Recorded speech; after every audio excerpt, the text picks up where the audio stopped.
Terpujilah nama-Mu Tuhan yang telah memahkotai hari ini dengan kebaikan-Mu. Segala ucapan syukur kami naikkan kepadamu. Buat malam hari ini Tuhan, kembali kami Tuhan kumpulkan untuk bersama-sama bersekutu bersyafaat. Biarlah Tuhan perkenanan-Mu boleh menaungi setiap kami yang kami mendekat datang kepadamu. Berdoa buat gereja ini, berdoa buat bangsa ini, berdoa buat kota kami Tuhan. Kiranya Tuhan Kau memberkati kami sekalian. Saudara yang dikasihi Tuhan, malam hari ini biarlah kita mau membawa bangsa kita dan kota kita kepada Tuhan. Biarlah Tuhan melimpahi bangsa ini dengan anugerahnya, dengan keselamatannya, dan berdoa juga buat kota kita Purwokerto. Biar Tuhan juga melimpahkan kebaikannya atas kota ini. Mari bersama-sama kita datang kepada Tuhan, berdoa bersama-sama dalam nama Tuhan Yesus. Terima kasih Tuhan, malam hari ini kami datang kepadamu kembali, menyediakan hati, menyediakan diri kami untuk berdoa bersyafaat bagi negeri kami Tuhan. Kami berdoa untuk keselamatan negeri kami, kami berdoa untuk keamanan negeri kami, kami berdoa untuk kemakmuran bangsa kami Tuhan. Kiranya Tuhan menyelamatkan bangsa kami dari keterpurukan, kiranya Tuhan menyelamatkan bangsa kami dari segala mara bahaya, kiranya menyelamatkan bangsa kami daripada kekacauan dalam nama Tuhan Yesus. Tuhan, kiranya melawat para pemimpin bangsa kami sehingga para pemimpin bangsa kami hidup dalam kebenaran untuk dapat mengelola bangsa kami, memimpin bangsa kami menuju negara yang aman, sentosa, adil dan makmur. Dalam berkat nama Yesus, dalam nama Yesus. Haleluya, haleluya. Dalam nama Yesus. memberkati Indonesia. Saudara yang dikasih Tuhan, kita akan berdoa buat orang-orang yang kita kasih, buat jemaat kita yang sakit, yang saat ini sedang lemah kondisi tubuhnya. Kita berdoa untuk Ibu Ayah, berdoa untuk Ibu Ayu, kita berdoa juga untuk Ibu Sriati dan juga Ibu Giarto yang sakit. Kita berdoa juga untuk jemaat-jemaat yang lain. Kita berdoa juga buat gembala kita, Bapak Pendeta Nono Robi Harjo. Berdoa juga untuk setiap pelayan-pelayan Tuhan. Biarlah Tuhan terus memberikan kepercayaannya untuk diberikan tanggung jawab melayani Tuhan. Saya minta Pak Victor berdoa untuk kali ini. Terima kasih Tuhan Yesus. Selamat hari ini juga Tuhan kami memohon doa Tuhan buat jemaat-jemaat kami yang sedang mengalami kelemahan tubuh. Ada beberapa nama Tuhan Yesus, ada Ibu Ayah, Ibu Ayu ya Tuhan, Ibu Sriati juga Ibu Giarto. Tuhan Yesus kiranya Kau datanglah kehidupan mereka. Segala sakit penyakit yang mereka alami saat ini Tuhan Yesus, Engkau jamah, Engkau sembuhkan, Engkau pulihkan ya Tuhan, sehingga mereka kembali dapat memuji memuliakan nama-Mu di tempat ini. Haleluya. Mereka merasakan jamah Tuhan yang luar Amin. biasa dalam kehidupannya. Terima kasih Bapa, terima kasih Tuhan Yesus. Bagi jemaat-jemaat-Mu juga Tuhan yang sudah memiliki kelemahan tubuh yang lain Tuhan, Tuhan tetap menjaga, memelihara mereka. Mereka yang sudah lanjut usia juga Tuhan tetap memberikan penghiburan, memberikan kekuatan kepada mereka. Tetap percaya kepada Tuhan Yesus. Terima kasih di masa tuanya. Tuhan, kami juga berdoa bagi setiap jemaat-Mu yang sedang dalam pergumulan kehidupan ya Tuhan. Tuhan datang, Tuhan memberikan solusi dalam kehidupan mereka, memberikan jalan keluar terhadap persoalan-persoalan yang mereka hadapi Tuhan Yesus. Terima kasih Bapa. Kami serahkan ke dalam tangan Tuhan. Bagi jemaat-Mu yang butuhkan pekerjaan Tuhan, juga Tuhan datang, Tuhan memberikan jalan yang terbaik bagi mereka, memberikan pekerjaan yang baik pada mereka, memberikan hati mereka, berikan hikmat kepada mereka Tuhan. Terima kasih Bapa. Bagi mereka-mereka yang sudah lemah imannya Tuhan Yesus, mereka yang sudah mulai malas datang ke gereja Tuhan, sentuh hati mereka Tuhan Yesus, agar mereka juga dapat kembali ke tempat ini memuji memuliakan nama-Mu, bersama-sama belajar firman di tempat ini Tuhan Yesus. Terima kasih Bapa, terima kasih Tuhan Yesus. Kami berdoa Tuhan untuk hamba-Mu Bapak Pendeta Nono Robi Harjo dan Ibu Bibi yang menggembalakan di tempat ini. Kiranya Tuhan tetap memberkatinya dan memberikan hikmat marifat ya Tuhan. Tuhan memberikan kesabaran yang lebih-lebih lagi dalam menggembalakan jemaat di tempat ini Tuhan Yesus. Haleluya, kehidupan mereka kami serahkan ke dalam tangan Tuhan. Apa yang menjadi cita-cita dan harapan mereka Tuhan, Engkau yang mengabulkan pada waktunya. Terima kasih Bapak, terima kasih kerinduan mereka juga Tuhan ada dalam rencana-Mu. Terima kasih Bapak, terima kasih Tuhan Yesus. Kami juga menyerahkan gereja GBS Purwokerto ini Tuhan ke dalam tangan Tuhan.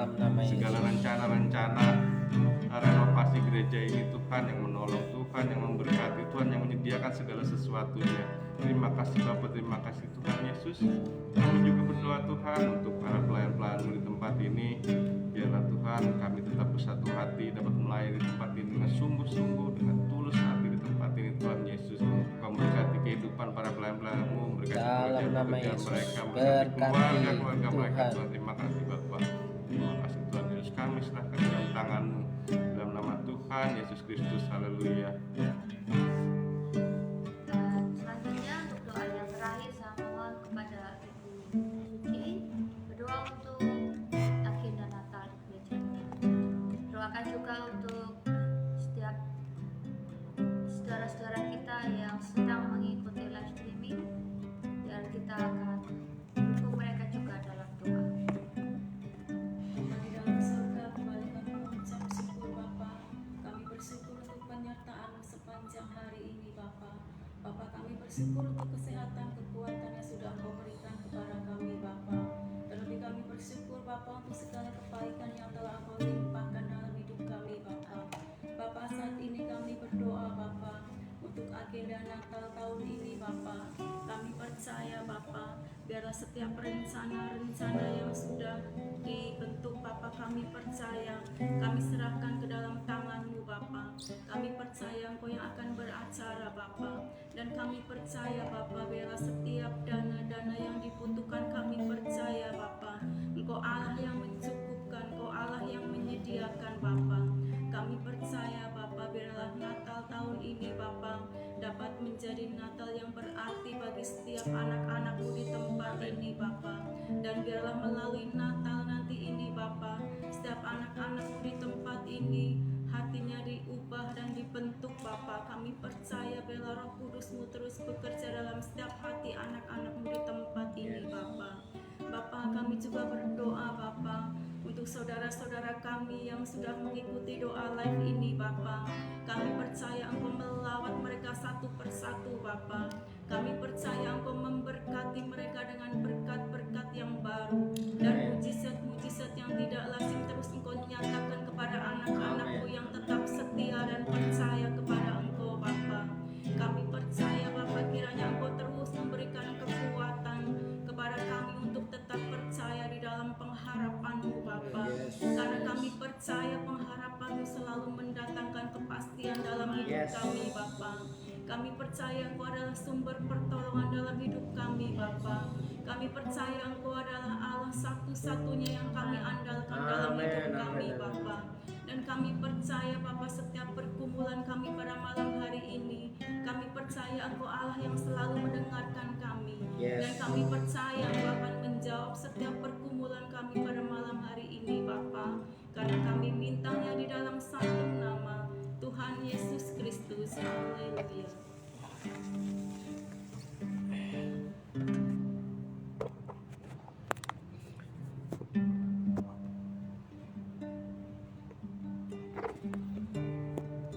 Terima kasih Tuhan, malam hari ini kami bersyukur atas apa yang terjadi, baik senang maupun tidak senang, baik apa yang tidak kami duga maupun apa yang sudah kami nikmati. Kami percaya Tuhan sungguh amat baik. Malam hari ini kami sungguh berdoa untuk jemaat Tuhan dimanapun berada, kiranya Tuhan memberkati mereka dengan segala pergumulan mereka.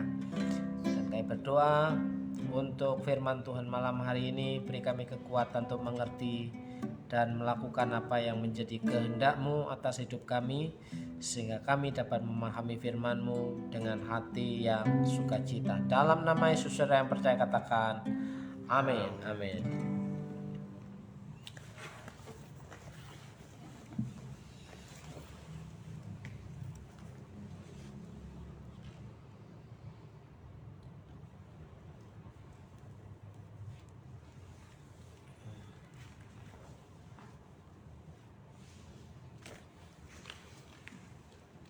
Hosea pasal 11. Sudah 12?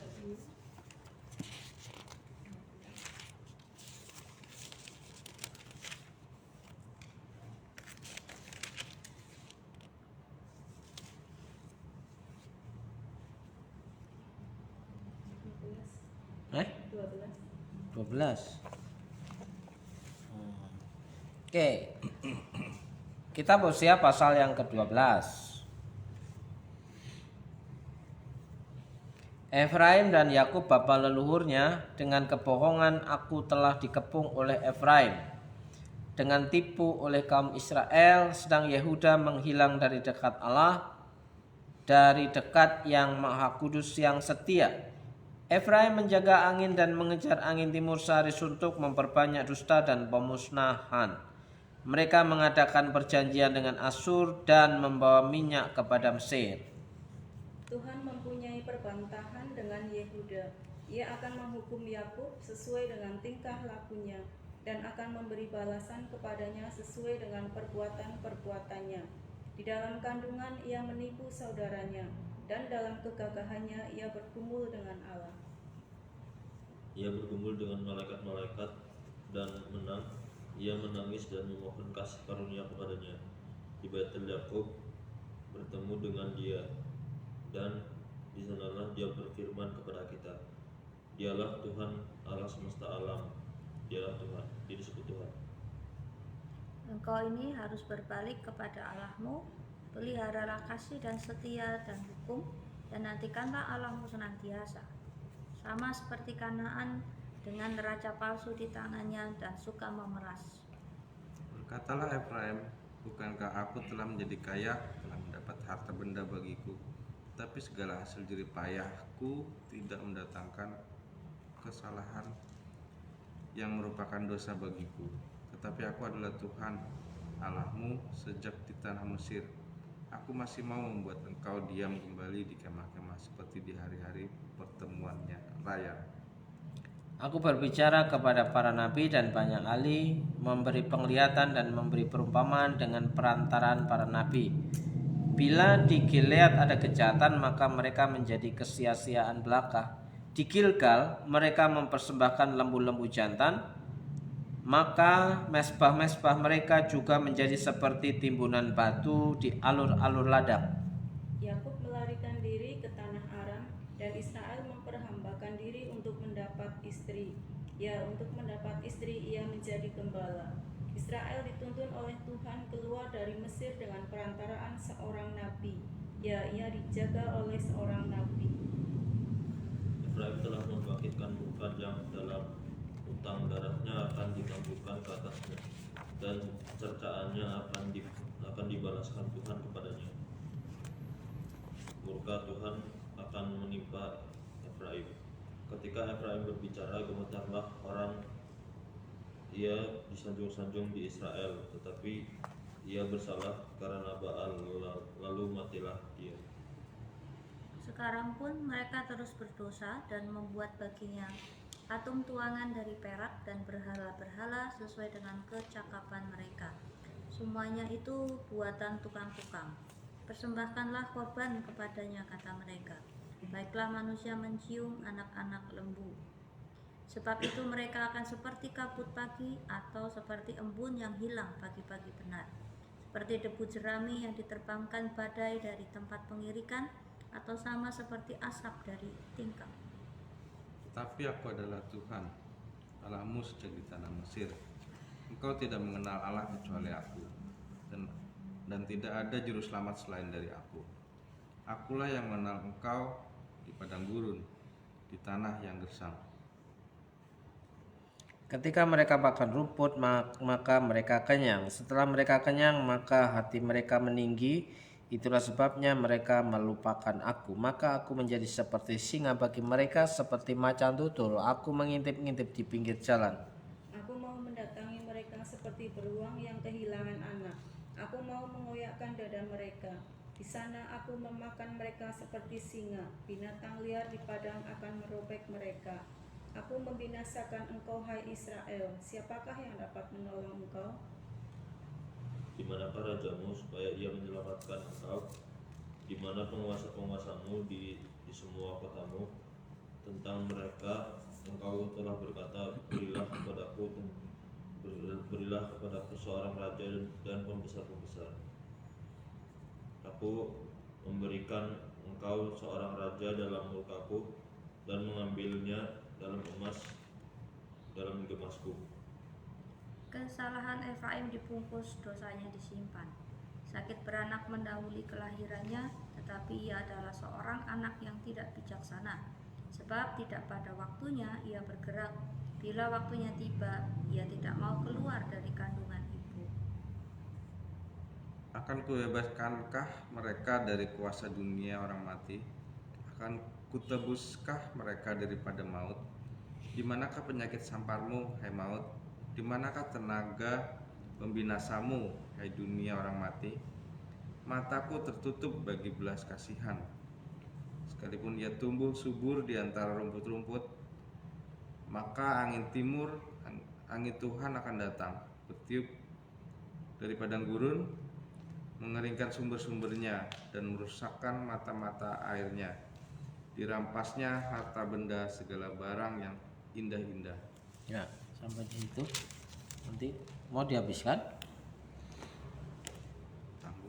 Tanggung ya. Lanjut. Aku. Samaria harus mendapat hukuman sebab ia memberontak terhadap Allahnya. Mereka akan tewas oleh pedang, bayi-bayinya akan diremukan, dan perempuan-perempuannya yang mengandung akan dibelah perutnya. Tentang pertobatan dan janji, bertobatlah hai Israel kepada Tuhan Allahmu, sebab engkau telah tergelincir karena kesalahanmu. Bawalah sertamu kata-kata penyesalan dan bertobatlah kepada Tuhan. Katakanlah kepadanya, ampunilah segala kesalahan, sehingga kami mendapat yang baik, maka kami akan mempersembahkan pengakuan kami.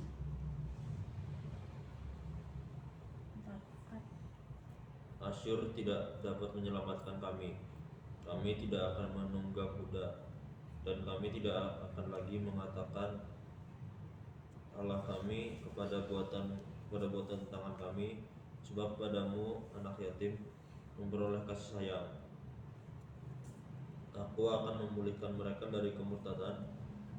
Aku akan mengasihi mereka karena aku menghendakinya, sebab murkaku telah surut dari mereka. Aku akan seperti embun bagi Israel, maka ia akan berbunga seperti bunga bakung dan akan menjulurkan akar-akarnya seperti pohon hawar. Ranting-rantingnya akan merambah, semaraknya akan seperti pohon zaitun dan berbau harum seperti yang di Libanon. Mereka akan kembali dan diam di dalam naunganku dan tumbuh seperti gandum. Mereka akan berkembang seperti pohon anggur yang termasyur seperti anggur Libanon. Efraim, apakah lagi sangkut pautku dengan berhala-berhala? Akulah yang menjawab dan memperhatikan engkau. Aku ini seperti pohon sanobar yang menghijau. Daripadaku engkau mendapat buah. Siapa yang bijaksana, biarlah ia memahami semuanya ini. Siapa yang paham, biarlah ia mengetahuinya. Sebab jalan-jalan Tuhan adalah lurus dan orang benar menempuhnya. Tetapi pemberontak tergelincir di situ. Jadi, saudaraku yang dikasih Tuhan, kalau kita membaca semakin pasal-pasal terakhir dari sebuah kitab, terlebih di kitab Hosea ini kita melihat sebenarnya kalau ada kalimat Tuhan murka, Tuhan menghukum, Tuhan membinasakan, itu bukan berarti Tuhan itu kejam, Tuhan itu tidak adil, Tuhan itu tidak punya kasih, tapi Tuhan mau mengajarkan kepada manusia, umat manusia atau orang Israel pada waktu itu yang sebagai umat Allah, bahwa untuk mengikut Tuhan tidak bisa disandingkan dengan mengikuti Baal atau mengikuti berhala. Untuk mengikuti Tuhan tidak bisa diduakan dengan yang dikatakan Tuhan yang lain. Ya kan? Untuk mengikuti Tuhan dibutuhkan kesetiaan. Untuk mengikuti Tuhan dibutuhkan apa? Komitmen. Nah, kalau ada sebuah ayat menyatakan bahwa orang Israel dihukum, dibinasakan oleh pedang, bukan berarti Allah tidak mengasihi mereka. Itu artinya bahwa Allah sedang mengajarkan bagaimana Allah itu konsisten dengan firman-Nya. Ya kan? Tapi sebenarnya dalam lubuk hati yang paling dalam kayu kala manusia aja ya. Ya, sesungguhnya sudah terlihat dibaca di pasal yang terakhir ya, tentang pertobatan dan janji. Jadi sebenarnya rencana Allah, rencana Tuhan bagi manusia itu sangat-sangatlah indah. Sangat apa namanya? Sempurna. Karena apa? Ya, ketika di situ dikatakan ya,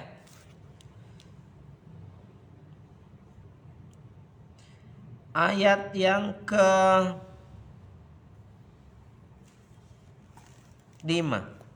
pasal yang ke-14, 14.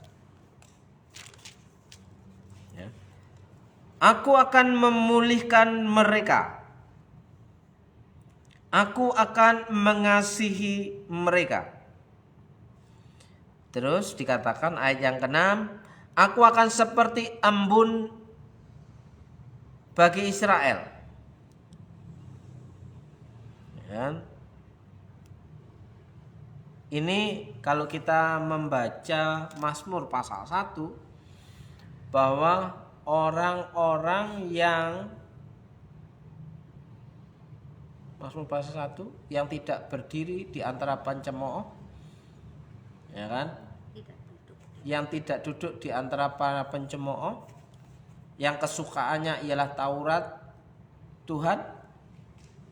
Ayat yang ketiga dikatakan bahwa ia akan seperti pohon yang tumbuh di tepi aliran air, di tepi sungai.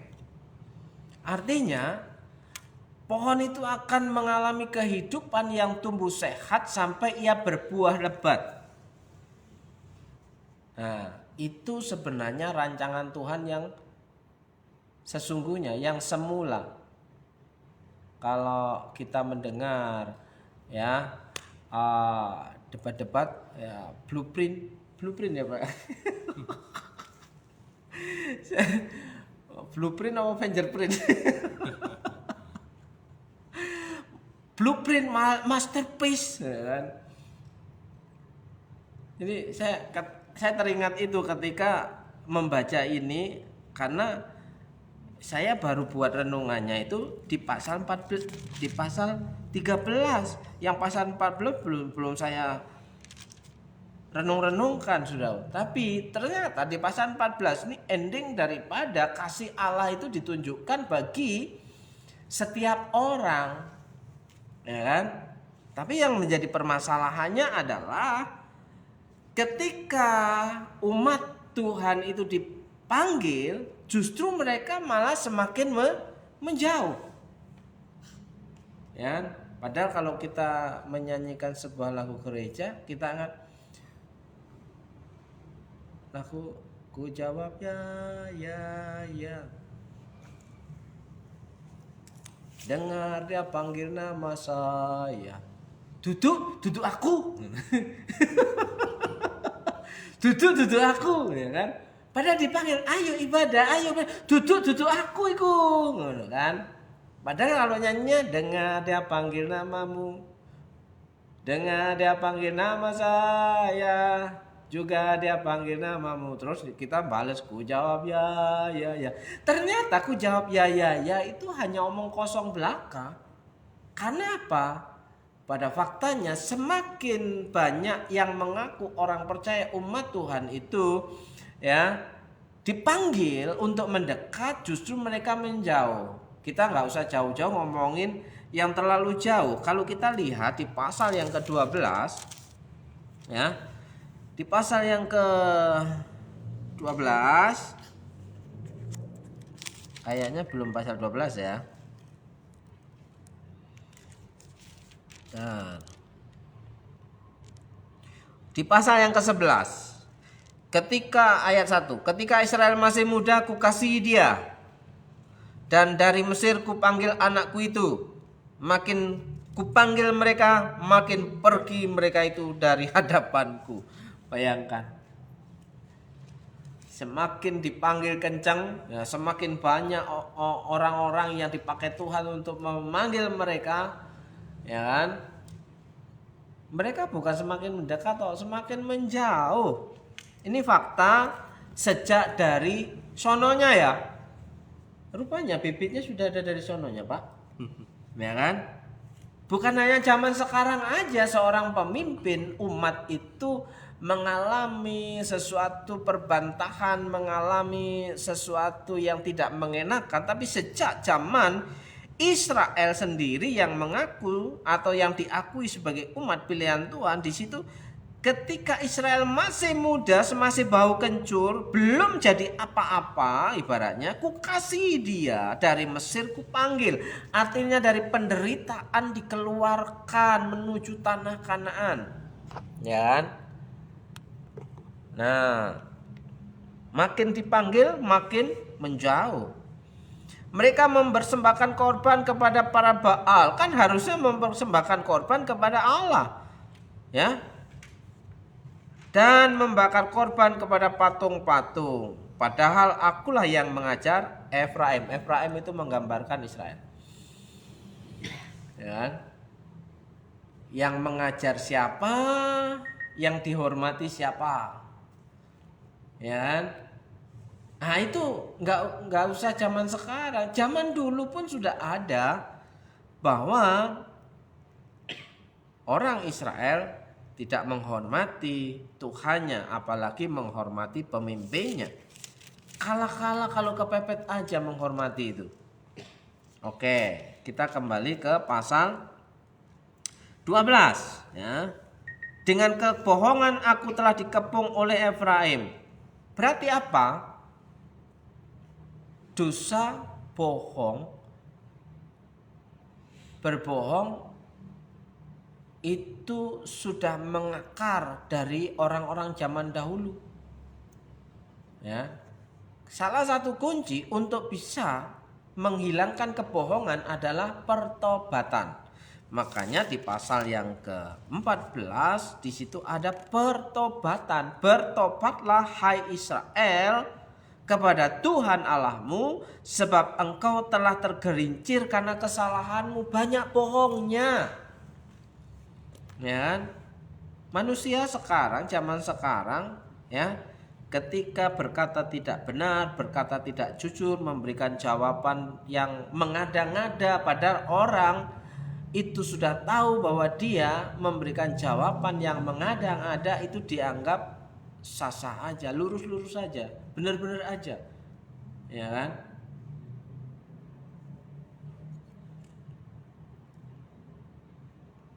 Kalau seorang pemimpin yang sudah terbiasa memimpin, untuk mendengar perkataan jujur dan tidak jujur itu gampang sekali.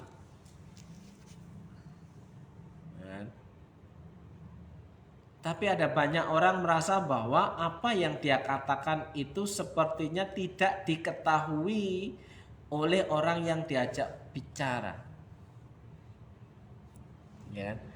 Kalau Pak Victor punya anak buah bawahan yang berkata jujur dengan yang berkata bohong, kira-kira paham enggak, Pak?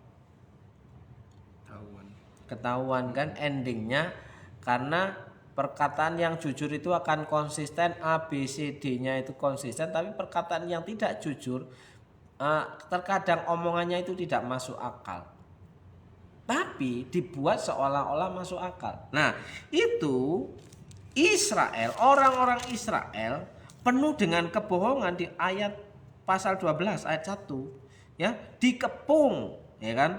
Dengan kebohongan aku telah dikepung oleh Efraim. Ya, ternyata umat pilihan Tuhan itu banyak bohongnya di situ. Nah, makanya yang terjadi apa? Ya, ayat pasal 13, murka Tuhan. Pasal 13, murka Tuhan, ya kan? Makanya di pasal 12 ayat yang ke-7, engkau ini harus berbalik kepada Allahmu, peliharalah kasih setia dan hukum, dan nantikanlah Allahmu senantiasa. Kalau terjemahan firman Allah yang hidup, taruhlah harapmu kepada Tuhan senantiasa, supaya murka Tuhan itu surut. Kenapa? Sudah bertobat ya, engkau harus berbalik. Berbalik itu memiliki penyesalan. Bukan hanya sekedar minta maaf ya, karena di pasal yang ke-14 ada yang ngajarin. Ayat berapa itu?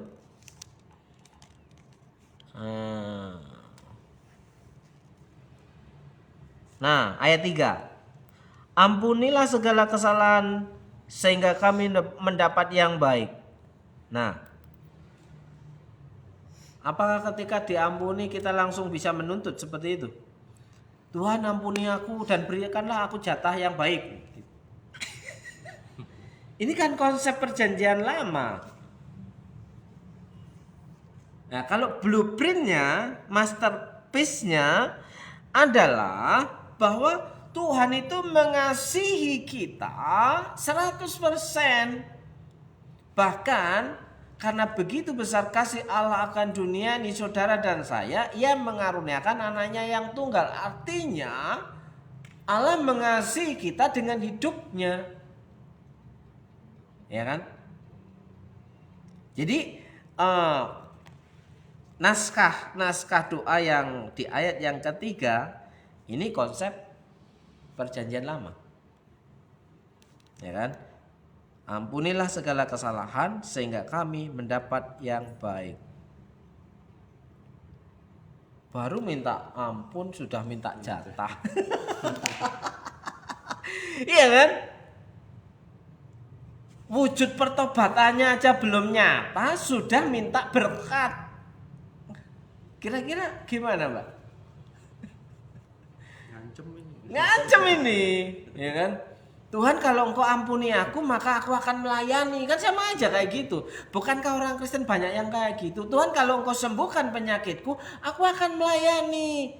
Cobalah. Pelayanan yang diberikan kepada Tuhan adalah tenaga-tenaga yang sisa. Sudah legrek dipersembahkan kepada Tuhan, ketika masih segar bugar dia lari daripada Tuhan. Ya kan? Semakin kupanggil semakin menjauh. Ini sama ini. Ampunilah segala kesalahan sehingga kami dapat yang baik. Maka kami akan mempersembahkan pengakuan kami. Ini kan bersyarat. Pertobatan yang bersyarat. Sementara dalam perjanjian baru persembahan total. Persembahkanlah tubuhmu sebagai persembahan yang hidup. Roma 12 pasal 1. Ya kan? Ini perjanjian itu konsep bayangan yang menuju gambaran kesempurnaan di dalam perjanjian baru. Ya. Blueprintnya Tuhan terhadap kita itu adalah Tuhan memulihkan kita, Tuhan mengasihi kita, Tuhan memberkati kita. Sehingga hidup kita berbuah-buah di pasal yang ke-14. Ya kan? Ranting-rantingnya akan merambak, semaraknya akan seperti pohon zaitun dan berbau harum seperti yang di Libanon. Mereka akan kembali dan diam dalam naunganku dan tumbuh seperti gandum. Mereka akan berkembang seperti pohon anggur. Pokoknya berbuah lebat. Yang menjadi pertanyaan adalah kenapa orang Israel itu seringkali banyak mengalami penderitaan? Ya kan? Jadi budak orang Mesir, jadi budak orang Asyur karena minta pertolongan kepada Raja Asyur. Akhirnya memberikan upeti kepada Raja Asyur dan menjadi budaknya Raja Asyur, bangsa Asyur. Ya kan? Yang menjadi persoalan adalah pasal 12 ayat yang ke-14 dan 14. Israel dituntun oleh Tuhan keluar dari Mesir dengan perantaran seorang nabi. Ya, ia dijaga oleh seorang nabi. Efraim telah menimbulkan sakit hatinya secara pahit, maka Tuhannya akan membiarkan hutang darahnya menimpa dia dan akan membalas celanya kepadanya. Sekarang, apakah Israel dipimpin oleh seorang nabi? Ia tunduk otoritas di situ? Hendak. Bahkan mau melempari Musa. Ketika dituntut dibawa keluar dari tanah Mesir, malah ingat bawang bombay. Iya kan? Mangannya anyep, Mangane soalnya nggak ada bawang bombay. nggak ada bawang bombaynya. Kan cuma makan roti mana dan burung puyuh. Burung puyuh, ya kan? Nah ingat, tiap hari pagi, siang, malam, makanya roti mana dan burung puyuh. Nah, tiap hari makan itu lama-lama mengeluh mereka. Ya kan? Harusnya bersyukur, dari mana ada makanan di tengah-tengah padang gurun. Mau beli juga ada duit. Ya kan? Kalau boleh dibilang sudah nggak gablek, cerewet, dan gitu kan. Sekarang loh, misalnya keluar dari tanah Mesir itu kan menjadi bangsa budak, bangsa jajahan Mesir. Nah kalau keluar apakah dapat pesangon, Pak? Enggak tentunya kan. nggak dapat apa-apa. Pokoknya apa yang dimiliki dibawa. Kira-kira orang yang menjadi budak itu punya harta benda ndak? Ya ndak toh. Berarti kan ndak gablek. Tapi kenapa mereka begitu bawelnya? Sehingga ketika dituntun keluar dari Mesir, dia ingin balik lagi ke Mesir. Sehingga di sini dikatakan Israel dituntun oleh Tuhan keluar dari Mesir dengan perantaraan seorang nabi.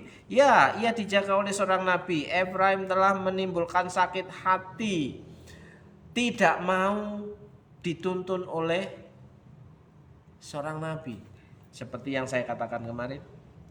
Benarkah orang Kristen yang mengaku percaya kepada Tuhan tidak butuh orang lain lagi untuk menerima tuntunan Tuhan, atau mau minta dituntun langsung oleh Tuhan? Luar biasa kan? Sementara orang Israel, ya, Tuhan tidak nuntun langsung, dia mengirim nabi. Ya, kalau dituntun langsung gawat, pulang langsung rapture. Iya kan? Tapi banyak orang Kristen zaman kini, ya, aku tidak butuh gembala lagi, aku bisa berdoa langsung sama Tuhan. Aku langsung ngomong sama Tuhan. Hebat kan ya? Iya kan? Ini buktinya kan dijaga oleh seorang nabi. Tuhan memakai seseorang yang dikhususkan untuk menuntun umatnya, menyampaikan isi hati Tuhan kepada umatnya supaya bisa berjalan di jalan yang lurus. Tadi kan di ayat yang terakhir pasal 14 ya. Sebab jalan-jalan Tuhan adalah lurus, berarti bisa berjalan di jalan yang lurus, di jalan yang benar. Ya.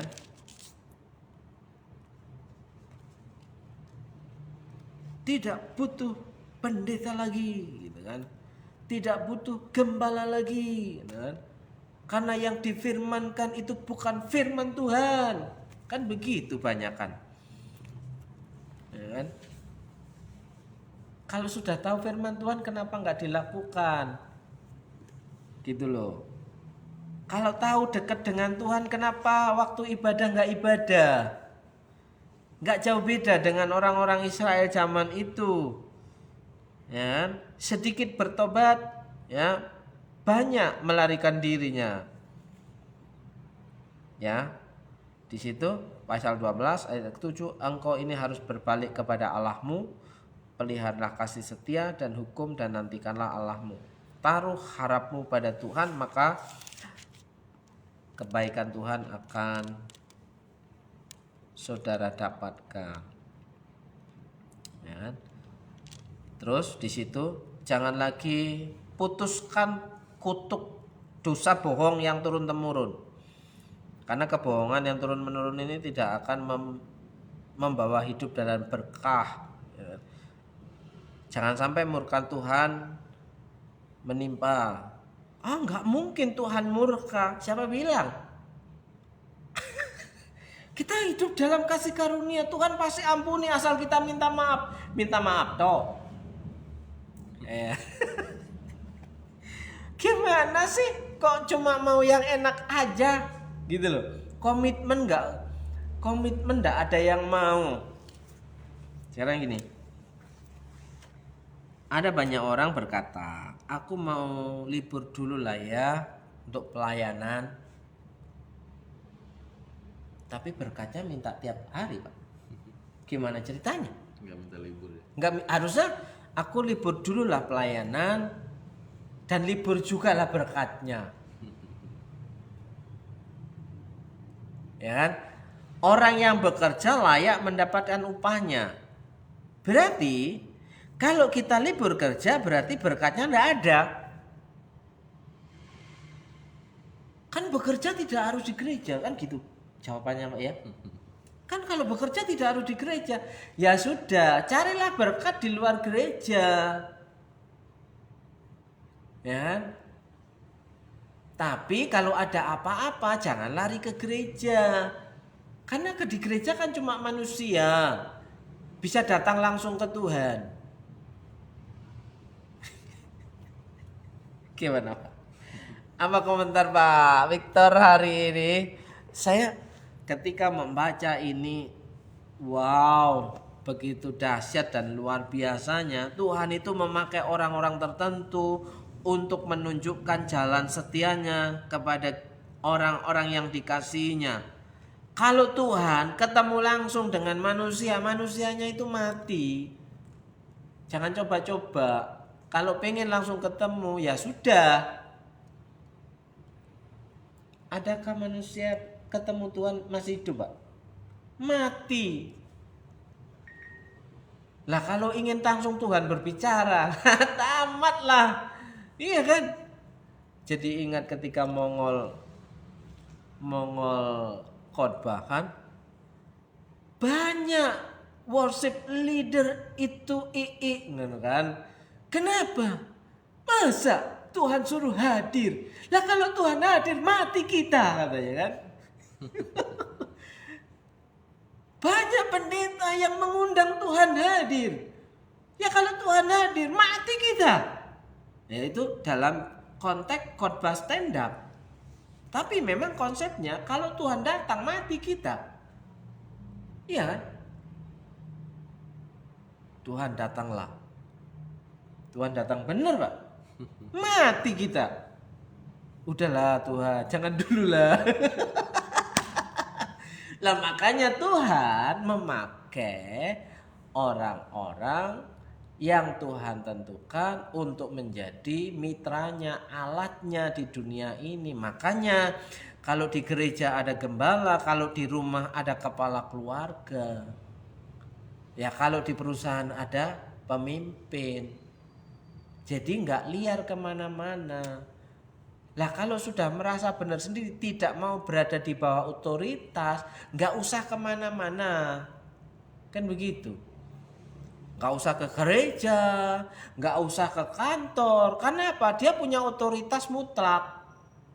Hidup semau-maunya. Yang lain tidak punya urusan dengan hidupnya. Kan saya punya pendapat sendiri. Ya kan? Itu otoritas mutlak loh. Jadi banyak orang zaman ini yang mengklaim punya otoritas mutlak. Kan kita punya pendapat yang berbeda. Tidak harus sama dengan kamu. Walaupun dengan pemimpinnya berani ngomong kayak gitu. Tidak harus sama dengan kamu. Kita kan punya pendapat yang berbeda. Berarti dia tidak mau berada di bawah sebuah otoritas. Mandiri dia. Bahaya. Oke. Jadi malam hari ini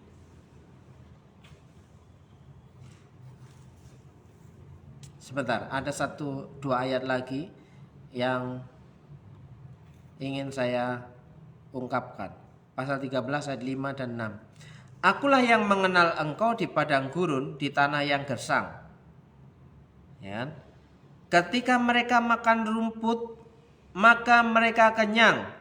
Setelah mereka kenyang, maka hati mereka meninggi. Itulah sebabnya mereka melupakan aku. Mengapa banyak orang pura-pura lupa Tuhan? Karena mereka sudah kenyang dan tidak butuh Tuhan. Tapi kalau mengalami kelaparan, mereka teriak-teriak kepada Tuhan, lapar, Tuhan tolong pekerjaanku, Tuhan tolong ekonomiku, Tuhan tolong dompetku. Tapi ketika mereka kenyang, sudah keluar dari padang gurun ya, hati mereka mulai meninggi.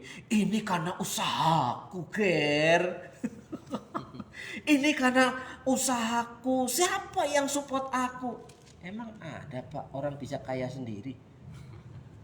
Tanpa bantuan orang lain adakah? Nggak ada, wong kerja sama orang juga. Terus mengklaim semua karena usaha aku sendiri. Gimana sih? Kerja masih sama orang lain tapi mengklaim usaha aku sendiri. Nggak ada ceritanya itu. Mulai meninggi. Itulah sebabnya mereka melupakan Tuhan yang memberi berkat. Jadi ingat satu ayat, berkat Tuhanlah yang menjadikan kita kaya. Berkat Tuhanlah yang membuat kita cukup. Kalimat selanjutnya apa itu, Pak? Susah payahmu tidak dapat menambahinya.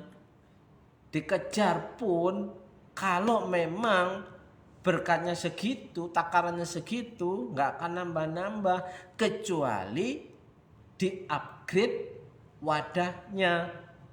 Kayak kemarin itu ya, Pak ya. Sediakan tempayan-tempayan yang banyak dan isilah air sampai penuh.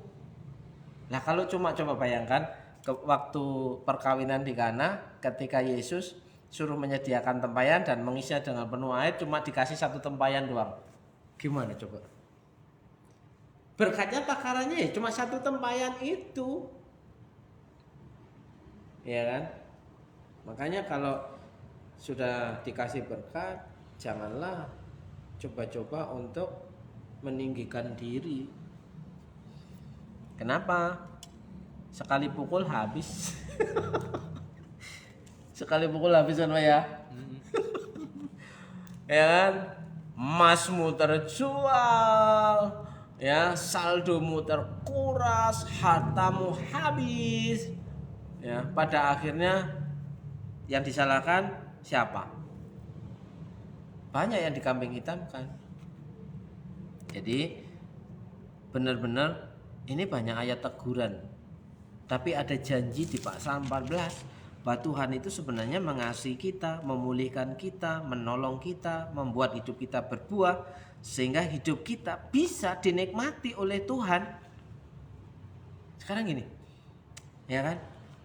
Kalau kita mendengar ya orang mengkritik gembala, itu yang lebih banyak kritiknya bahwa gembala itu nggak ngopenin jemaat, gembala itu nggak mesukin jemaat.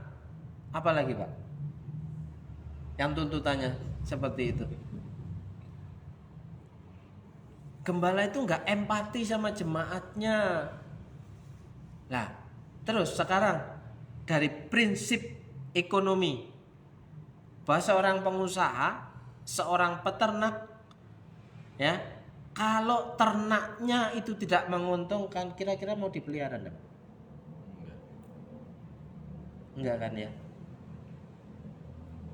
Yang penyakitan justru sekarang ini diapain, Pak? Misalnya sapi perah itu ada wabah penyakit sapi perah itu 1, 2, 3, kan 1 kandang akan dimatikan semua, Pak itu? Iya. Atau eman-eman lah ya gitu. Apa kayak gitu kira-kira? Atau yang punya ayam, kandang ayam, peternak ayam, ya kan? Itu pengusaha, pemilik ternak, peternak itu memberi makan tiap pagi dan sore, bahkan ngasih lampu, ya, ngasih penghangat, asap-asapan, ya kan, nyemprot, ya kan. Yang diharapkan adalah sehat, tumbuh cepat, gemuk. Nah kan harapannya untung kan peternaknya, pengusahanya. Lah gembala itu ibaratnya sama aja dengan pengusaha, nggak ada. Aduh, sudah rugi bandar. Iya kan, kerja pagi siang malam, ternyata di apa, Pak, kena wabah, mati semua, bangkrut. Ya kan? Nah, seringkali banyak orang yang mengaku Kristen itu kerjaannya hanya bisa menuntut tanpa bisa memberikan dampak apa-apa bagi orang yang dituntut. Saya menuntut Mbak Suci misalnya, tapi apakah saya memahami bahwa hidup saya juga menguntungkan Mbak Suci? Kan begitu. Kalau saya nuntut terus Mbak Suci untuk melakukan untuk saya, lah untungnya Mbak Suci berkawan dengan saya apa? Nggak ada kan? Nah ngapain? Nggak ada keuntungan. Baik, sampai di situ sudah lewat. Karena berapa pasang?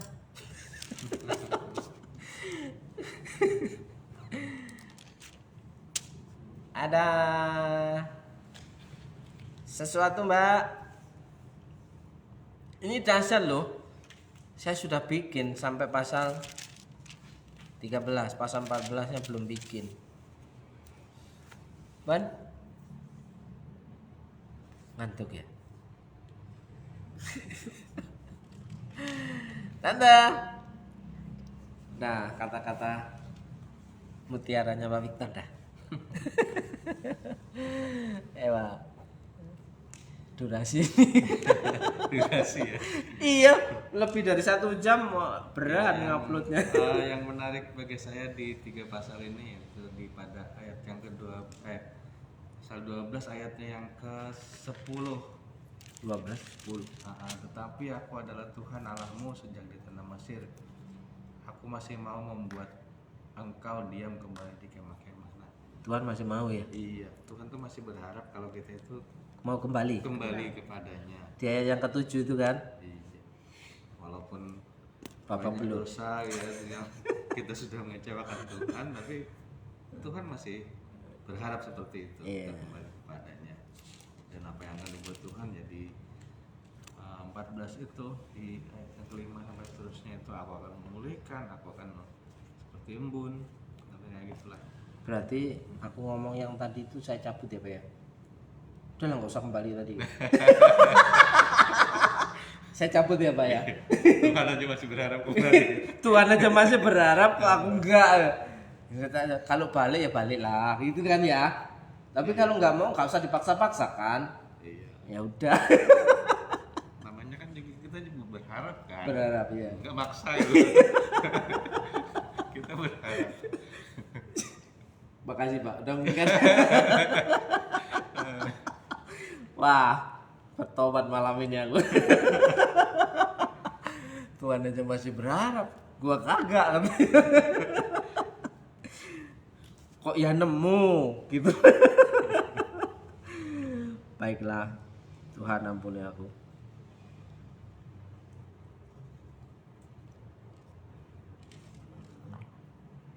Tuhan aja nggak bisa nolak, masa aku tolak? Ya kalau mau pulang pulanglah. Waduh, kena gue.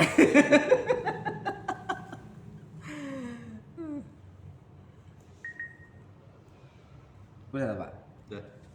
Kok macel loh? Langsung aja itu. Bukan aku loh. Padahal kita tadi baca ayat pasal 13, 14 kok ini aja di 12. Nemunya. Oke lah.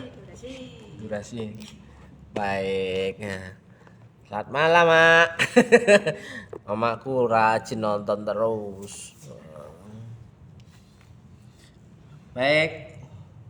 Kita akan berdoa malam hari ini mengucap syukur buat kebaikan Tuhan karena Tuhan masih mau menerima kita apa adanya walaupun kita sudah membuat hati Tuhan merasa sakit karena kita sungguh mengecewakan.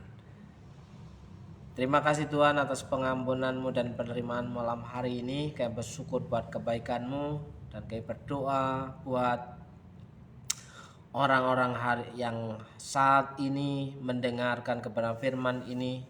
Tuhan memberkati hidupnya, Tuhan memberkati keluarganya, Tuhan memberkati pekerjaannya di dalam berkat nama Yesus. Berdoa untuk Mbak Suci, berkati hidupnya, anak-anaknya, keluarganya, pekerjaannya, bahkan kesehatannya. Tuhan memulihkan semuanya jadi sempurna dalam berkat nama Yesus. Berkat yang baru setiap hari, setiap pagi, bahkan berkat yang tidak lazim Tuhan perintahkan mendatangi kehidupannya dalam berkat nama Yesus. Berdoa untuk Pak Victor, Owen dan keluarga yang di rumah. Tuhan memberkati keluarga Pak Victor, Tuhan memberkati anak-anak, Tuhan memberkati pekerjaan, Tuhan memberkati dengan berkat-berkat yang baru setiap pagi, bahkan berkat yang tidak lazim Tuhan perintahkan mendatangi kehidupan keluarga Pak Victor. Di dalam berkat nama Yesus, berkat kesehatan dan penghiburan sukacita menjadi bagiannya. Kami percaya Tuhan, berdoa untuk Mama yang ada di Malang. Tuhan memberkati Mama, Tuhan mencukupkan Mama dan keluarga dan Bapak. Dalam berkat nama Yesus kami menyerahkan istirahat malam hari ini dengan tidur yang nyenyak, bangun pagi, tubuh yang sehat, bekerja dengan senang hati. Dalam nama Yesus, saudara yang percaya Tuhan sanggup memberkati hidupmu, katakan amin.